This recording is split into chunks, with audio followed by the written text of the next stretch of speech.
una canción de fondo. Muy buenas tardes todos, es un gusto tenerlos nuevamente en este espacio cultural y de información.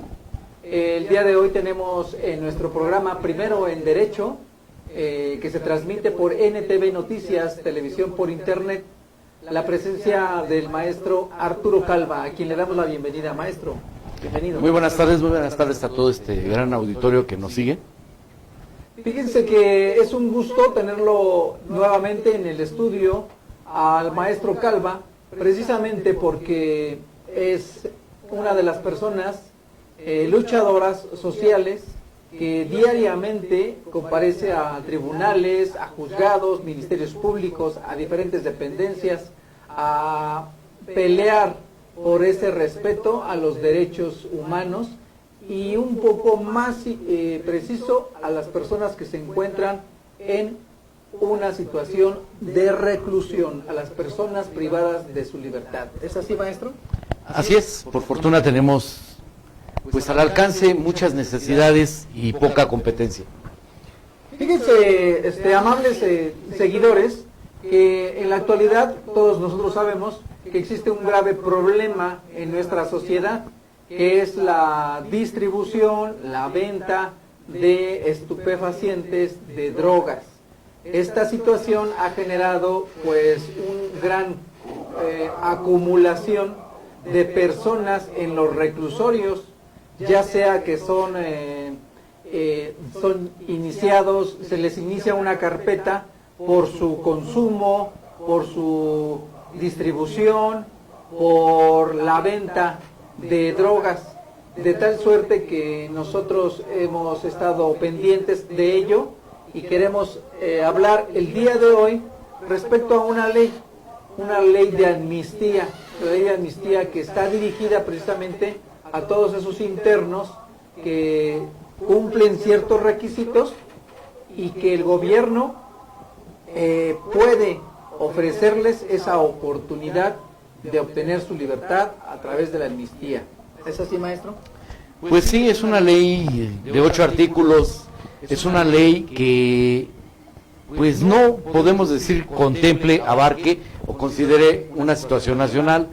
La diversidad de manejo de narcóticos, estupefacientes o droga es muy diversa. No es lo mismo la situación que se acontece en Chiapas, en algunas partes de Veracruz, con la que acontece directamente en Tamaulipas, en Baja California, en ciertos lugares muy específicos, en donde la droga tiene un tratamiento diferente, la persona es diferente, y esta ley contempla, pues sí, un segmento de la población, a indígenas, a personas en extrema pobreza, que en algún momento por desconocimiento sean motivo de detención por el manejo, traslado, control, o simple y sencillamente estar frente a un costal de droga. Fíjense que es algo muy importante, porque esta ley de amnistía y lo que nosotros hablamos no es de ninguna manera otorgar una libertad al delincuente consumado, ¿verdad? Al delincuente que es un verdadero traficante. No, esta ley se basa, se dirige precisamente a ese sector de la población que ya sea por necesidad, por desconocimiento, se vio inmersa en ese tráfico de estupefacientes, básicamente a los que se les llama los burreros o las burreras. Hay mucha gente, incluso personas de origen étnico indígena de nuestro país, a los que se les ha utilizado para hacer el traslado de drogas de un lugar a otro, y es para ellos a quienes les beneficia esta ley de amnistía. Pues va direccionada hacia ellos, va buscando la protección de un indígena en un momento dado que por motivo de su misma situación económica pues se traslada al norte probablemente, y casos que se conocen o que se han difundido en donde una persona pues traslada cierto número de droga, ya sea por tierra, en el desierto concretamente, y que logra colocarla del otro lado o presentarla a otra persona que no conoce, simple y sencillamente la vuelven un transportador de un artículo. Hacia ello se enfoca una ley de amnistía que queremos especificar que esta ley debería de contemplar las grandes deudas del Estado con la población. Por aquí traemos a la memoria una situación que aconteció aproximadamente hace una década, 10 años, en Querétaro concretamente. Unas indígenas comerciantes en un mercado que fueron detenidas por la Policía Federal señalándolas que las había secuestrado. Unas indígenas que llevaron un proceso de 3 años cuando no hablaban el español, cuando no sabían ni qué era un secuestro, y ellas habían secuestrado a policías federales. Algo criminal lo que se les hizo, y esta ley no contemplaría esto, porque queda fuera el secuestro y algunos delitos de alto impacto. Entonces, esta deuda del Estado pasa por 2 situaciones que debieron de haber contemplado. Esta deuda del Estado pasa por los grandes luchadores que defienden un bosque. ¿Qué pasa con aquellos que enfrentan, pues sí, el crimen organizado, ¿no? Defendiendo lo que sería el bosque o la tierra para el cultivo de estupefacientes, que son asesinados o que son motivados de un delito por partes concretamente de autoridades locales, y señalan que dicen que es despojo de tierras, cuando esto nunca se da. Esa deuda del Estado con este tipo de gente, luchadores sociales, defensores de derechos humanos, indígenas, defendiéndose de un atropello de ex autoridad, no los contempla. Así es. Fíjense que el maestro Arturo Calva, que nos hace favor de visitarnos nuevamente en el estudio, es quien coordina los trabajos de resistencia civil pacífica a nivel nacional. Y es a resistencia civil pacífica a quien se les acercan muchas personas cada vez que visitan los reclusorios a plantearle estas situaciones de violaciones a los derechos humanos. Maestro Calva, tengo conocimiento que usted ha tenido contacto con las máximas autoridades de defensores públicos federales y que, bueno, afortunadamente se han obtenido algunos acuerdos y colaboraciones para la defensa de los internos. Platíquenos sobre ello, maestro. Pues el motivo más alto, regresando en todos los aspectos de ley, que nos mueven a nosotros en especial, es contactar al presidente de la Suprema Corte como parte de lo que sería el Consejo de la Judicatura, que abarca jueces. La siguiente parte para nosotros, que también es muy importante, es la Defensoría Pública, el Instituto Federal de la Defensoría Pública, que tiene a cargo en todo el país la defensa de mucha gente pobre o de escasos recursos. Esa herramienta que el Estado nos proporciona a cualquier ciudadano en un momento grave de que seamos defendidos por un delito federal, por el Instituto Federal de la Defensoría, nos ha llevado a acercarnos a ellos. ¿Cómo piensa lo que nosotros siempre hemos solicitado en el país? ¿Cómo piensa el abogado del pueblo? ¿Cómo piensa el abogado del pueblo sobre la situación que acontece con algunos integrantes del pueblo? ¿Cómo piensa? ¿Cómo lo defiende? ¿Qué bases conoce de la intimidad del pueblo? Hablamos de intimidad en 2 aspectos importantes. Ellos se van sobre el aspecto única y exclusivamente global, que es una audiencia, que son pruebas y que son los elementos jurídicos que puedan presentar a favor de un imputado. Lo que es un amparo, lo que es una apelación, lo que es una petición de una modificación a la medida cautelar. Pero ¿qué pasa en la intimidad de quien en un momento dado está viviendo una situación de completamente injusta o de atropello por parte del Estado? Sí, por parte del Estado, porque no podemos permitir que la tipificación de delitos que conoce el Código Federal Penal, los códigos estatales penales y el Código Nacional de Procedimientos Penales, que norma las bases, no sean coherentes con la vida del imputado o con el interno. ¿Qué pasa con la Defensoría Pública cuando decimos de la intimidad?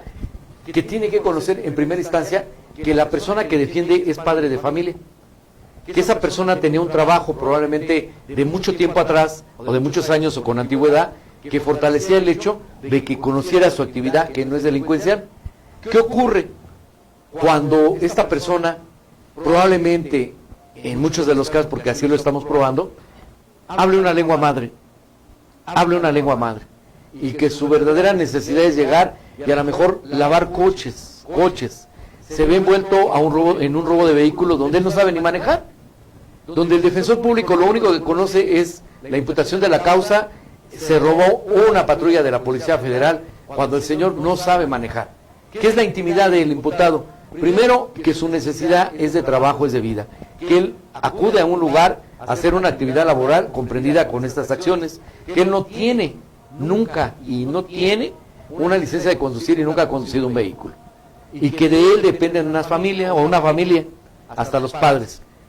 ¿Hasta dónde son los alcances en que un ministerio público debe de situar un dictamen de alta peligrosidad para una persona? Y en el caso, el abogado del pueblo, el defensor público de oficio, ¿qué tendría que conocer de quién representa? Primero, que es una persona con raíces totalmente honestas desde familia, labores y la situación de estudios. Él únicamente tiene su cultura de usos y costumbres, él no sabe de delitos porque no ha situado su vida en una situación diversa. Entonces, es lo que reclamamos ante el defensor público, el abogado del pueblo, es la interconexión o la comunicación que debe de tener con su defendido. ¿Por qué motivo nada más nos situamos una carpeta y no conocemos en concreto a quién defendemos? Pero lo grave, él está internado, lleva 3, 4 años, la causa no debe demostrar tanto tiempo, pero no hay pericia o no hay interés del defensor público, el abogado del pueblo. Eso es lo que estamos pidiendo y es lo que nos acercó al abogado del pueblo, al maestro Nexay, que es el que tiene a cargo la Defensoría Pública Federal y que tiene que regular en cuestión directa las actividades del defensor público federal con un imputado por una causa federal. Y seamos prudentes y concretos. Prudentes por dos aspectos. ¿Qué es la ley de amnistía para muchos de nosotros? ¿Qué es? ¿Una luz o un sol en el camino cuando has sido imputado injustamente por algo? Cuando tú no conoces el contexto total de la ley, pues esperas que esto sea el sol en tu camino, que sea una claridad donde sepan que tú no eres culpable de nada. Pero ya cuando conoces la ley, pues resulta que es un foquito, es una pequeña lucita como la de la serie, que parpadea pues una vez al mes. ¿Por qué? Porque la ley de amnistía no ha contemplado la participación de todas las experiencias que tiene la Defensoría Pública Federal. ¿Qué es la Defensoría Pública Federal? Pues la que te defiende en un momento dado, como los conocidos viajes de unas personas a Centroamérica, en donde las maletas les son cambiadas. Y por arte de magia, pues a ellos lo revisan, por aquí entra un cargamento grande de droga y a quien revisan trae una maleta pequeña. Y a él sí le cargan el delito. La importancia de la ley de amnistía que nos está exponiendo el maestro, una de sus palabras pudiera ser entendida para su defensa y tampoco pudieran entender todas las palabras que se desarrollan en un juicio en su contra. Es de gran importancia. La ley de amnistía también cubre a las personas indígenas, a las personas de extrema pobreza, a quien hayan poseído algún tipo de narcótico, personas de pueblos indígenas que no hayan accedido a una jurisdicción del Estado. Y también puede aplicarse la ley de amnistía en el robo simple, sin violencia, y también por el delito de sedición, que son cuestiones que se derivan mucho a tendencias políticas, más en estos tiempos. La sedición en algún momento la vamos a platicar como delito, se los vamos a exponer, pero se da mucho en estos tiempos por las cuestiones electorales y políticas.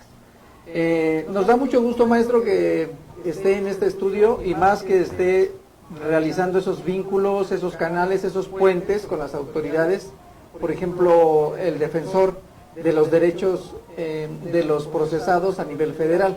Que es una parte muy pequeña, La población penitenciaria en México contempla dentro de lo que es el área federal no más allá de un 35% de la capacidad instalada de penales.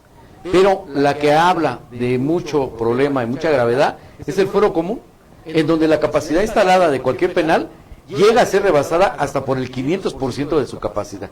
Ya no hablamos del 200, del 300, ya vamos sobre del 500.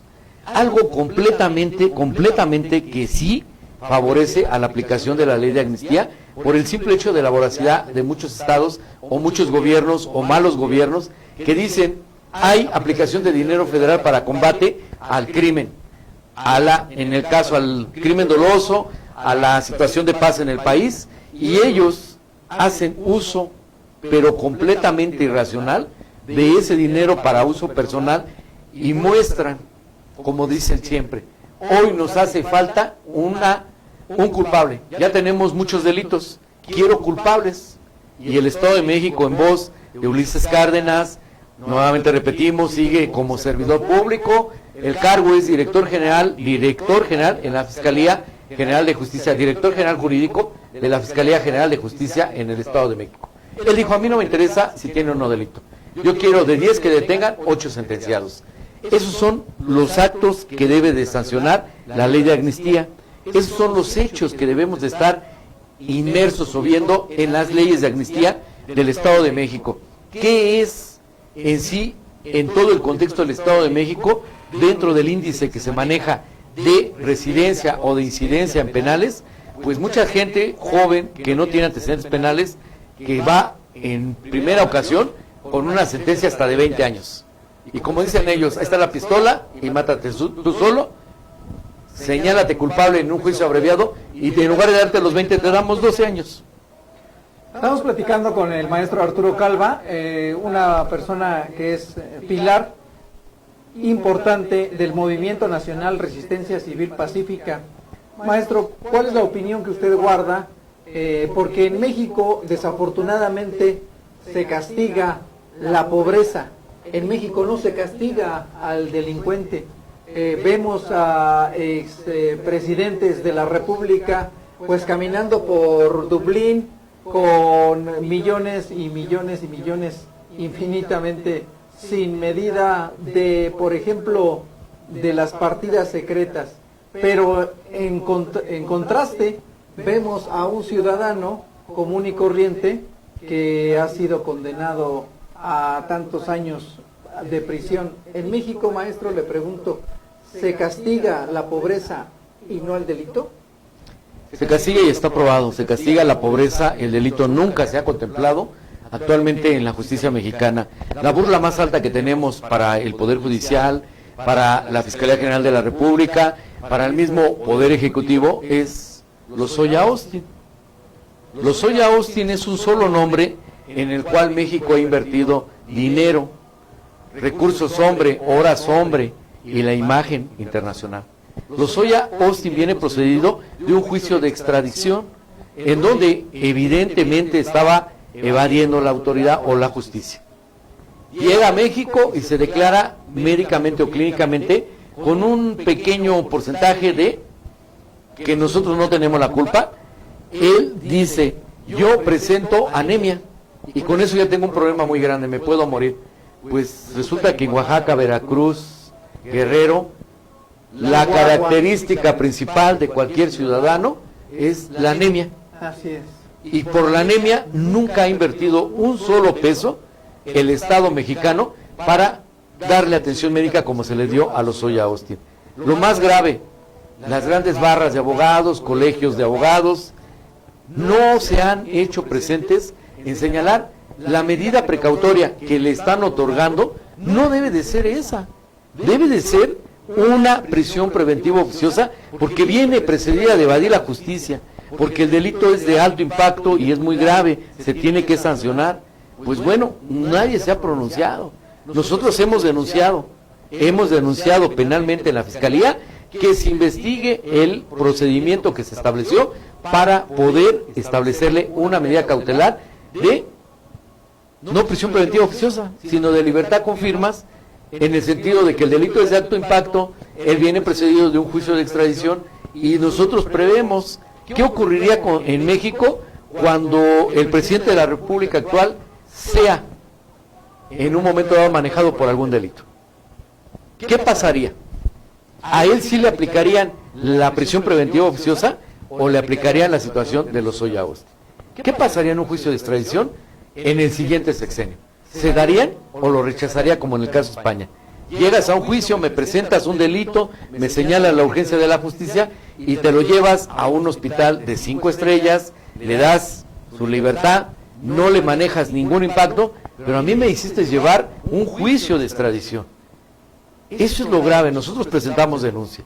Nosotros decimos en México, el primer motivo de la justicia es el responsable que está ejerciendo la justicia. El primer motivo es que Arturo Saldívar tiene que salir al frente y señalar como presidente del Consejo de la Judicatura Federal el procedimiento que fue violado y tener en un momento dado una intervención para separar del cargo a este juez que ha establecido no la aplicación de la justicia, sino beneficios por encima de un pueblo que siempre ha sido sancionado por ser pobre e ignorante.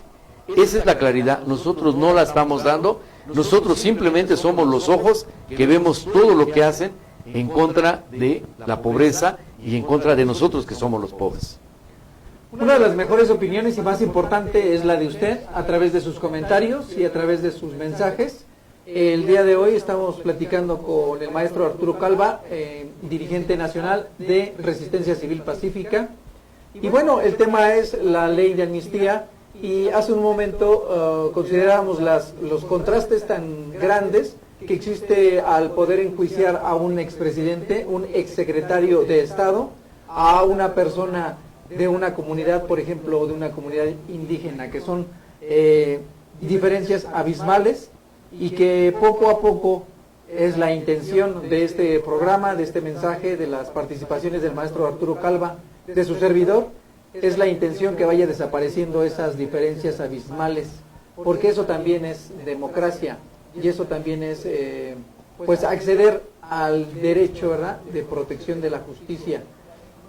Nos da mucho gusto que esté aquí el maestro Arturo Calva de Resistencia Civil Pacífica, y bueno, les compartimos que se están entablando comunicaciones, lazos de colaboración, y que si usted está sufriendo en la actualidad un proceso en una instancia federal, en juzgados federales, pues acérquese a Resistencia Civil Pacífica para revisar cuáles los medios técnicos que tiene el interno para poderse defender. Uno de ellos, maestro, es lo que pude presenciar hace unos momentos, que platicábamos con el señor director de la Defensoría Federal Nacional, respecto a la facilidad que se nos va a brindar para acceder a los peritos, traductores y peritos de lenguas y variantes lingüísticas del país. Mira, es una gran situación en que no es una victoria, no llegamos a conocer un triunfo, no es algo que nos tenga que deslumbrar, es una situación que existe de antemano y que es por falta de ellos la comunicación. Ellos tienen estos alcances de poder facilitar en todas las vías. Sabemos que un juicio que se celebra el día de hoy en Chiapas habla de una lengua madre nativa. Hablamos de Veracruz, que sigue habiendo lenguas madres nativas en donde nunca son respetados los usos y costumbres. Vengo diciendo del sureste, Chiapas, Veracruz, Guerrero, Oaxaca, donde se abraza mucho los usos y costumbres. Esto es el derecho constitucionario. Esto es lo que no han estado ellos empalmando con los diferentes derechos constitucionales, como sería la Constitución y los derechos que de ella emanan. ¿Qué pasa con un derecho constitucionario en donde tú no estás obligado a conocer el español? Tú estás en un momento dado habilitado para conocer tu lengua madre, para vivir en tu entorno, pero por una necesidad que el mismo Estado te ha incumplido, sales de tu núcleo, como aquí pudiera ser tu colonia o tu calle, y tienes que llegar al centro del Estado. En el centro del Estado lo que vas a encontrar es desprecio, es discriminación a tu naturalidad. Eso es lo que nosotros desgraciadamente no hemos logrado vencer. En Inglaterra y en diferentes países en el mundo se llaman monarquías. Esa dinastía de personas que han vivido en la realeza siguen siendo tomadas y consideradas con derechos sobre los demás, porque es una dinastía que viene por esencia de la construcción de un pueblo, de un país. Bueno, en México, los oriundos o los que generaron esta patria, pues también estaban como mayas, como olmecas, como toltecas, como otomíes.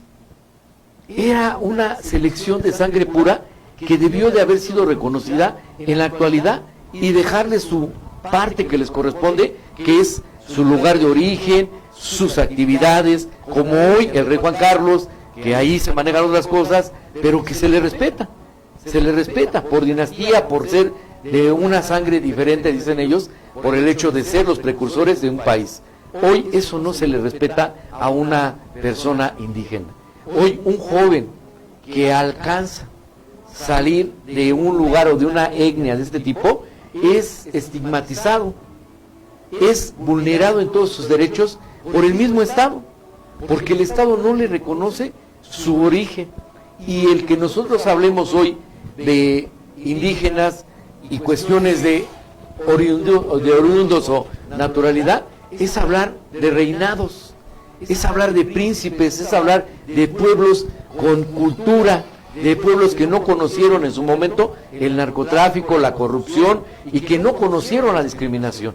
Ahí sí interrumpiría, porque es verdad, nuestros pueblos originales pues no vivían la corrupción, no vivían el tráfico de sustancias, y no simplemente por la cuestión de temporalidad, sino que el espíritu de nuestras culturas era de trascendencia, era trascender colaboración, ayuda mutua a su mismo pueblo.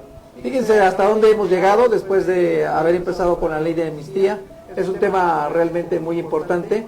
Los invitamos a que la puedan leer. Se trata de 8 artículos muy básicos, sus transitorios, pero que nos van a dar elementos para poder defendernos frente a esas injusticias que están viviendo precisamente en los juzgados federales. Maestro Arturo Calva, nos dio mucho gusto recibirlo. Esta es su casa, como siempre.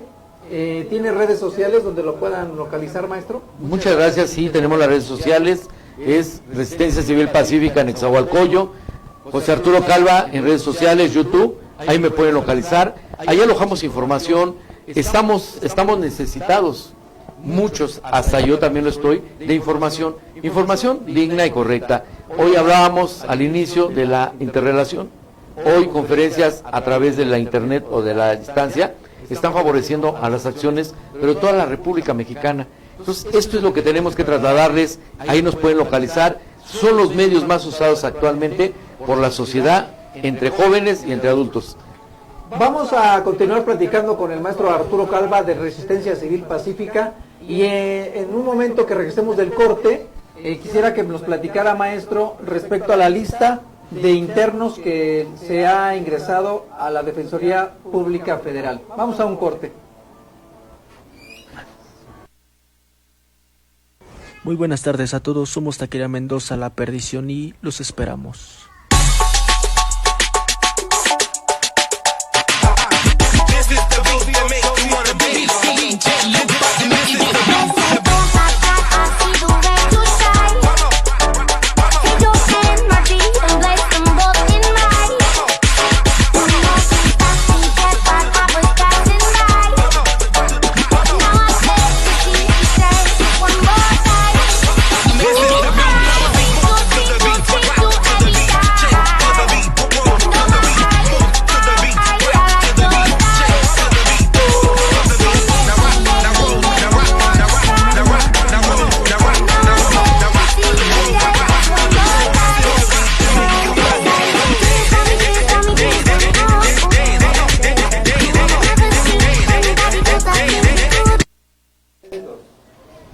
Bien, estamos platicando con el maestro Arturo Calva, que es el dirigente nacional de nuestro movimiento Resistencia Civil Pacífica, y de que afortunadamente en los últimos tiempos me han permitido colaborar.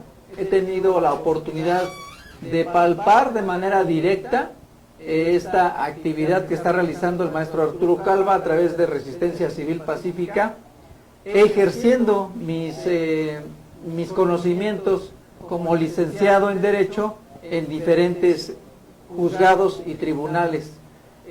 Platicábamos hace un momento antes del corte que existe un listado. Esa lista se ingresó a las oficinas de la Dirección General de Defensoría de Oficio Federal. Este listado es de muchas personas que se encuentran inmersas en una situación legal y que estamos solicitando a través de Resistencia Civil Pacífica todas las atenciones puntuales que la Defensoría de Oficio Federal les brinda a los internos. Platíquenos de ese listado, maestro, que ingresó. Pues fuimos distinguidos por un grupo feminista, Artículo 20, en recibir asesoría, o sea, ofrecimos asesoría sobre los instrumentos jurídicos al alcance y la representatividad de la Defensoría Pública Federal.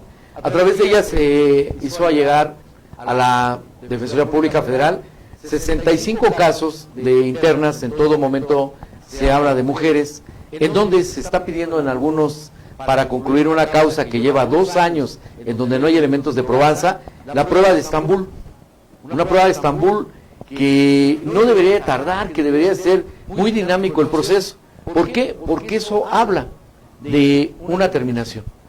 El Estado dejaría de mantener a uno inocente y también el Estado dejaría de estar gastando dinero en algo que es muy elemental. Vamos, concluimos la prueba, se presenta y se señala el término de la causa, porque no hay elementos. Esa es una. La siguiente, lo que todos hemos padecido, y es triste decirlo también a nivel federal, personas que por la situación de matrimonio, el marido a lo mejor tiene una actividad que sí quebranta leyes, pero en el caso de las personas que no son de la dinastía de gobierno, que no son tampoco de empresarios, o que no son de dinero, pues se llevan a la esposa.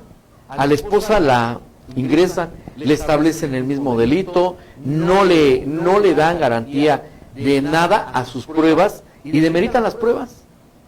Se logra la sentencia a favor a través de la Defensoría Pública, pero no hay restitución de bienes. Ejemplos como el de Lozoya Austin, donde su madre, su hermana han sido beneficiadas con el dinero y no las toca el gobierno federal, bueno, cambian con otra persona, como en el caso de esta mujer. Esta mujer le quitan su casa, le quitan sus bienes, le quitan todas las cuentas que tenía, que no son de mucho dinero, claro, pero resulta que lo que más le duele a esta persona, y es por lo que estamos llegando ahí, es que el vehículo que le quitan lo traen los policías federales ministeriales, o sea, los conocidos judiciales federales, y la casa en automático se la adjudicó un ministerio público y ya es de su propiedad. Algo increíble, sí, increíble, porque esto debería de ser, pero completamente sancionado, y debería intervenir el defensor público. La cadena de custodia habla que el vehículo, si lo toman, está a cargo del Ministerio Público. Los bienes interceptados para tal efecto, no hay juicio de extinción de dominio, no se los pueden quitar. Tendrían que estar dentro de la causa. Al concluir la causa, tendrían que ser devueltos, la liberación de cada uno de ellos. Pues no se da, y eso es lo que acerca. Así son los casos de la mayoría de situaciones que se están presentando por mujeres. En unos casos se habla de la situación que padece la madre, porque llega el hijo a pedir apoyo y señala, padece diabetes mellitus, requiere de medicamentos de alto costo, pero presenta hipertensión ya. No me quieren recibir los medicamentos y me señalan que tengo que esperar un mes para que le puedan dar los medicamentos a mi familiar. Mi madre tiene aproximadamente 59 años de edad, es casi ya adulto mayor y puede morir. ¿Por qué motivo el médico no la habilita de entrada la atención médica a la especialidad correspondiente o a un hospital mayor? ¿Por qué el médico? ¿Por qué el abogado no lo solicita? ¿Y por qué tiene que ir el familiar y dar dádivas para que le dejen pasar el medicamento? Esto es grave. Esto es una situación que implica responsabilidad desde el juez de ejecución penal, el juez de ejecución de sentencias, el abogado, o el abogado público, o el defensor público, es el responsable también. Él tiene que mediar entre lo que es la situación de su representado y la autoridad correspondiente penitenciaria. Requiere atención médica especializada y va escrito. Bueno, estos son los detalles que presenta la relación. Esto es lo que se está ingresando. El penal que estamos presentando a modo de que se pueda atender a la brevedad, con resultados que sean transparentes, informados y publicados, es el penal de Morelos. Es donde están muchas mujeres. Es un penal que no debe de tener la circunstancia que todos conocemos de inexistencias de toallas sanitarias para las mujeres. Bueno, que no hay jueces que tengan una situación normal de vida como lo que son internas, que conozcan de esta situación, que no existe la directora del penal que cada mes tiene un problema similar y que ella debe de actuar en el mismo sentido de proteger a las internas. Bueno, esta situación ya se está propagando a través de esta videoconferencia que tuvimos el día de hoy para que se realice una misiva a nivel federal y se le pida o se les exija el cumplimiento a los derechos básicos de una mujer. Son derechos básicos. No estamos hablando de llevar un procedimiento como los que nosotros aplicamos como pueblo. Como pueblo estamos aplicando a través de la intervención profesional las peticiones de audiencias de 24 horas por existir elementos suficientes que pueden probar la inocencia del imputado. 24 horas. ¿Por qué no se acude con los mismos procedimientos establecidos en el Código Nacional de Procedimientos Penales por parte del abogado del pueblo, el defensor público? ¿Por qué no ejecutan estas actividades? ¿Por qué de igual manera, cuando la medida cautelar está establecida dentro de la ley federal de la Defensoría Pública, cómo cambiarle la situación de prisión preventiva oficiosa a una medida cautelar diversa? ¿Cuántas peticiones hay de esto? No las hay y nosotros ya las hemos presentado a través de tu persona.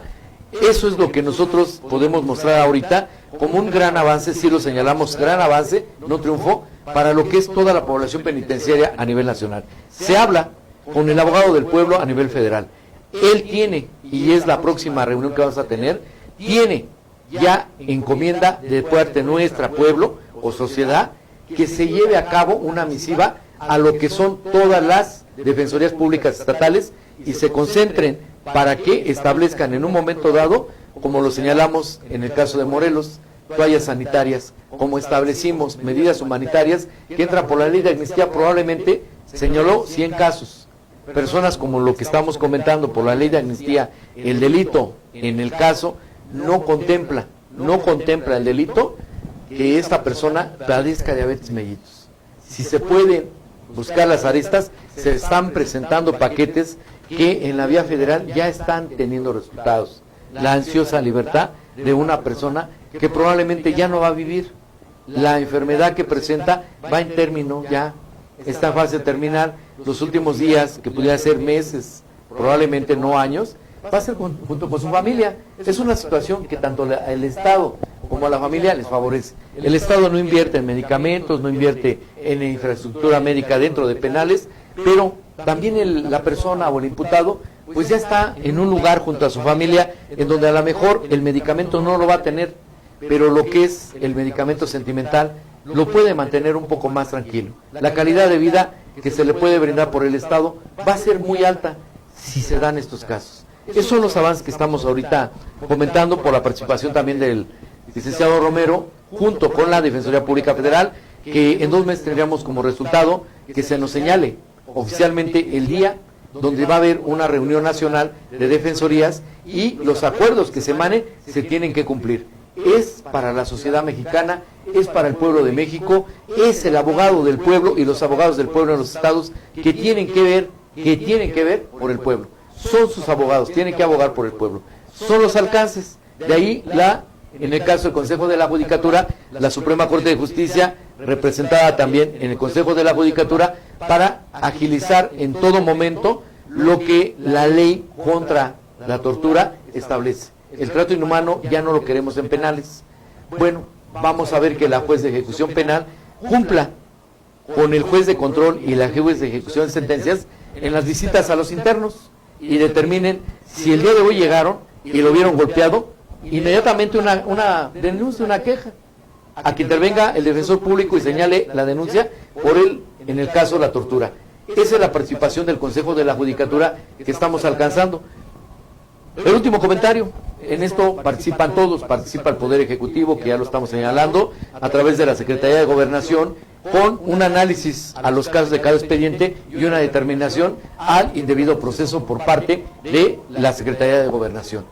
Por parte de lo que es el Poder Judicial, los jueces, la consideración de que la esfera jurídica es los derechos que la Constitución le dan a una persona en libertad y le ratifica a una persona también dentro de un penal, porque ellos no los pierden por estar dentro del penal, deben de ser respetados por los jueces y visualizados todos los días.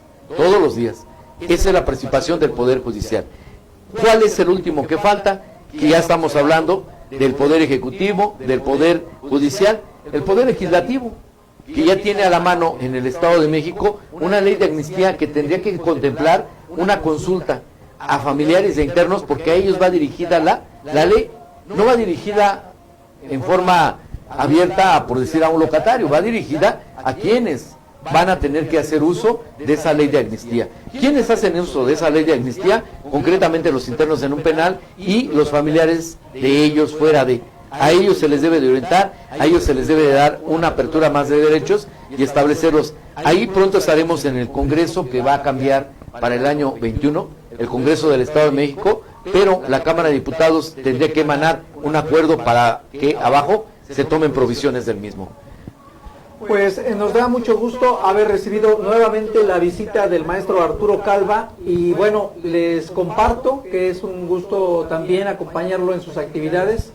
Se me ha otorgado esa oportunidad de poder litigar en favor de las personas que están sufriendo estas situaciones y ha sido muy me llena de energía compartir estos conocimientos que mi universidad me otorgó en favor de la comunidad, regresar ese favor a nuestra comunidad. Gracias, maestro, por estar con nosotros. Esta nueva misión de NTV Noticias. Hay teléfonos en el estudio, son 5589-287229 y agradecemos nuevamente la presencia del maestro Arturo Calva de Resistencia Civil Pacífica en estas instalaciones. Maestro, un mensaje para despedirnos. Pues mi gratitud a un gran pueblo del cual formo yo también parte por este proceso que estamos viviendo, en donde se me permite ayudar, porque para eso nacimos, para ayudar al prójimo y para formar parte de un país muy diferente, un país que ha cambiado, un país que tiene que cambiar por nosotros. Muchas gracias a todos ustedes y pues nuevamente la invitación a Noticias TV para que ustedes conozcan el trabajo del licenciado Romero en una próxima emisión, donde vamos a ofrecer la actividad que hemos tenido, la que ha realizado, los logros que ha obtenido y que esto fije así como dice, una sana competitividad con otros abogados. Apoyemos a México. Gracias, maestro. Gracias a ustedes que nos acompañaron en esta emisión de Primero en Derecho por NTV Noticias, televisión por internet. Gracias atrás de cámaras al licenciado Cris Rivera, gracias al señor presidente de esta televisora que es Alfredo Briceño, gracias al licenciado Ramón Montezuma, a Sergio Martínez, a Teresa. Su servidor Arturo Romero se despide y los esperamos en la próxima emisión y por favor sigan en línea porque tendremos más adelante algunos más programas. Bienvenidos todos a esta emisión. Gracias por su compañía. Hasta luego. Hasta luego, maestro. Muy buenas tardes. Hasta luego.